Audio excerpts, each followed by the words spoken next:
नमस्ते फ्रेंड्स, मैं doctor Amrita, gynaecologist और इनफर्टिलिटी स्पेशलिस्ट।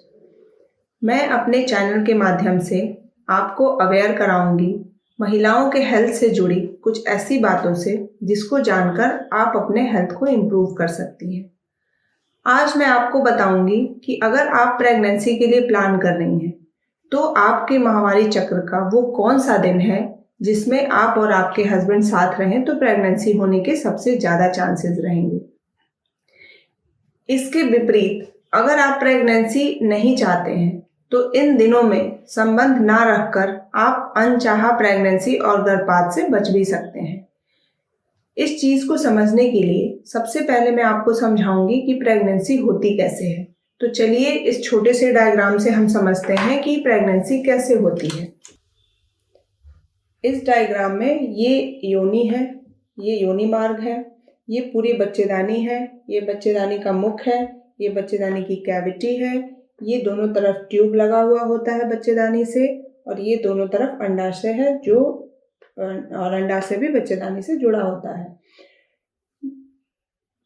अंडा जो है हर महीने अंडाशय से निकलता है और ट्यूब में आता है।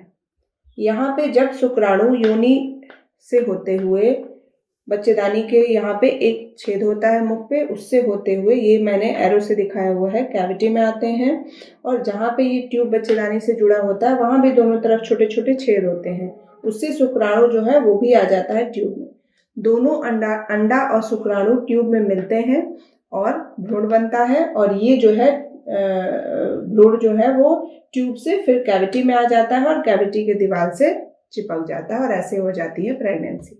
तो चलिए अब हम ये जान लेते हैं कि जब अंडा जो है वो ट्यूब में आ जाता है तो कितने समय तक प्रेगनेंसी करने लायक रहता है। तो ये समय केवल 12 से 24 घंटे का होता है। इस 12 से 24 घंटे में अगर शुक्राणु भी ट्यूब में आ गए तो प्रेगनेंसी होगी, वरना ये अंडा फिर खराब हो जाता है। शुक्राणु के केस में क्या होता है, शुक्राणु अगर महिला जननांग में आ गए तो वो 3 से 5 दिन तक फर्टिलाइजेशन कर सकते हैं। अगर 3 से 5 दिन के अंदर उनको अंडा मिल गया, उसी समय ओवुलेशन हो गया, मतलब कि अंडा अंडाशय से निकल गया, तो प्रेगनेंसी हो जाएगी। तो ये टोटल हमारा हो गया अंडे के हिसाब से 2 दिन और शुक्राणु के हिसाब से 5 दिन, तो टोटल हो गया 7 दिन। तो मैं आपको इस 7 दिन का कैलकुलेशन इस डायग्राम से भी समझा देती हूँ। ये हमारा पहला दिन है जिसमें कि अंडा अंडाशय से निकला, फिर उस दिन जिंदा रहेगा अंडा, और दूसरा उसके अगले दिन शुक्राणु जो है अगर 5 दिन पहले से भी योनि में है तो वो इसको फर्टिलाइज कर देंगे। तो ये शुक्राणु के हिसाब से 1 2 3 4 5 दिन ये हो गया, और अंडे के हिसाब से 2 दिन, तो ये टोटल 5 और 2 दिन मिला के 7 दिन। टोटल ये 7 दिन माहवारी चक्र का ऐसा दिन होता है जिसमें कि अगर हस्बैंड वाइफ साथ रहें तो प्रेगनेंसी के चांसेस रहेंगे। उसमें भी जितना ये ड्यूरेशन जितना पास में रहे तो सबसे मैक्सिमम चांसेस रहेंगे तीसरे दिन, तीसरे, चौथे, पांचवें, छठवें, सातवें दिन। यहाँ पे मैं आप लोगों को एक और चीज़ बताना चाहती हूँ कि संबंध बनाने की फ्रीक्वेंसी क्या होनी चाहिए। तो फ्रेंड्स, यहाँ पे हम पेशेंट को मोस्टली एक्सप्लेन करते हैं कि एक दिन छोड़ के संबंध बनाएं। इससे क्या होता है कि पूरे 7 दिनों में अगर एक दिन छोड़ के संबंध बनाया जाए तो कभी भी अगर ओवुलेशन होता है, अंडा निकलता है, तो स्पर्म के जननांगों में बने रहने के चांसेस रहते हैं। तो एक दिन छोड़ के भी अगर संबंध बनाया जाए तो प्रेगनेंसी होने के पूरे चांसेस रहते हैं। अब हमें ये 7 दिन कोई भी महिला अपने माहवारी चक्र में कैसे पता लगाएगी, तो हमें ये जानना होगा कि ये अंडा किस दिन निकलता है। तो इसके लिए मैं आप लोगों को सबसे आसान तरीका बताऊंगी कि इसको आप लोग कैसे कैलकुलेट करें। किसी भी महिला का जो माहवारी चक्र होता है वो 2 भागों में बटा होता है। पहला भाग होता है फॉलिकुलर फेज, जिसमें कि अंडे बनते हैं और फूटते हैं। दूसरा फेज होता है, उसे कहते हैं ल्यूटियल फेज। उसमें अंडाशय से कुछ इस तरह के हार्मोन निकलते हैं जो प्रेगनेंसी को सपोर्ट करते हैं, और अगर किसी कारणवश प्रेगनेंसी नहीं हो पाई तो फिर महिला को अगला पीरियड आ जाता है।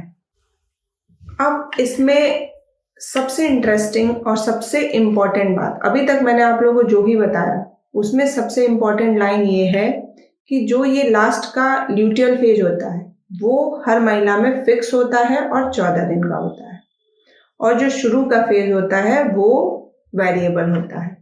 तो इसको एग्जाम्पल से समझते हैं।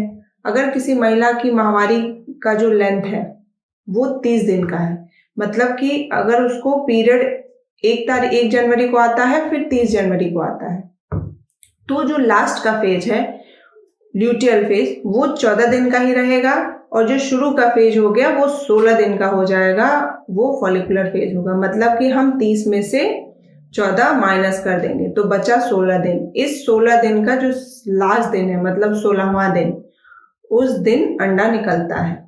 अब दूसरे एग्जाम्पल से समझते हैं। अगर किसी महिला की माहवारी चक्र का लेंथ है 28 दिन, 1 जनवरी को पीरियड आता है फिर 28 को पीरियड आता है, तो इसमें भी हम 28 से 14 माइनस कर देंगे क्योंकि वो तो फिक्स है, तो उसमें बचा 14 दिन, मतलब कि 14वें दिन अंडा निकलेगा। तीसरा एग्जाम्पल हो गया, अगर किसी की साइकिल 26 दिन की है तो उसमें हम फिर 26 दिन में से 14 दिन घटा दिए तो बचा 12 दिन, मतलब कि अंडा निकलेगा किस दिन, 12वें दिन। तो इस तरह से हम कैलकुलेट कर लेंगे कि किस दिन अंडा निकलता है। अब अंडा किस दिन निकला ये हमने देख लिया। अब इसके आधार पे हम ये कैसे कैलकुलेट करेंगे कि वो 7 दिन कौन सा होगा, तो मैं एक बार आप लोगों को फिर से समझा देती हूँ कि अगर साइकिल 30 दिन की है और मैंने बताया कि साइकिल 30 दिन की है, 14 दिन हमने घटाया तो 16 दिन जो शुरू के पार्ट बचे उसमें आखिरी दिन 16वें दिन अंडा निकला, तो अंडे के हिसाब से 16 दिन, फिर एक दिन और ले लिया 17वें दिन, और उससे 5 दिन पीछे गए तो 11 दिन से लेके 17वें दिन तक वो एक हफ्ता हुआ जिसमें प्रेगनेंसी होने के सबसे ज्यादा चांसेस रहेंगे। अगर किसी की साइकिल 28 दिन की है तो उसमें मैंने बताया 14वें दिन अंडा निकलता है, तो अंडे के हिसाब से 14वां दिन और 15वां दिन, और अगर हम शुक्राणु के हिसाब से 5 दिन और पीछे जाए तो 9वें दिन से लेके 15वें दिन तक प्रेगनेंसी होने के सबसे ज्यादा चांसेस रहेंगे। अगर किसी महिला की साइकिल 26 दिन की है तो फिर इसमें हमने देखा कि इन महिला में जो अंडा है वो 12वें दिन निकल रहा है, तो अंडे के हिसाब से हमने देखा कि 12वें दिन और 13वें दिन, उससे 5 पीछे गए तो 7वें दिन से लेके 13वें दिन तक प्रेगनेंसी होने के सबसे ज्यादा चांसेस रहे। फ्रेंड्स, मैंने आप लोग को जो भी बताया फर्टाइल पीरियड कैलकुलेट करने के लिए, ये सिर्फ उन महिलाओं में कारगर है जिनकी माहवारी चक्र जो है वो नियमित है। अगर आपकी माहवारी चक्र नियमित नहीं है तो ये तरीका काम नहीं आएगा। ऐसे लोगों में ओवुलेशन का दिन कैलकुलेट करने के लिए और भी बहुत सारे तरीके हैं, जिनमें सबसे कारगर तरीका है फॉलिकुलर मॉनिटरिंग। इसमें आपको डॉक्टर के पास कई बार विजिट करना होता है।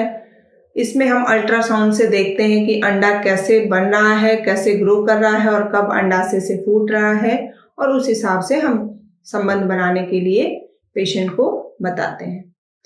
तो फ्रेंड्स, अगर आप प्रेगनेंसी के लिए प्लान कर रहे हैं तो मुझे उम्मीद है कि मैंने जो भी आप लोगों को बताया वो आपको हेल्प करेगा, और आपको ऑल द बेस्ट। आपको जल्द से जल्द खुशखबरी मिले, और अगर मेरा वीडियो आपको अच्छा लगा हो, इन्फॉर्मेटिव लगा हो, तो मेरे चैनल को सब्सक्राइब करिए, जिससे कि मेरे हर वीडियो का नोटिफिकेशन आपको मिल सके। और अगर वीडियो अच्छा लगा हो तो लाइक और शेयर भी करें। और लास्ट में मैं ये भी कहना चाहती हूँ कि अगर आपको मेरे से कुछ भी क्वेरी हो इस टॉपिक पे या किसी भी टॉपिक पे, तो कमेंट सेक्शन में क्वेश्चन जरूर लिखें। Thank you.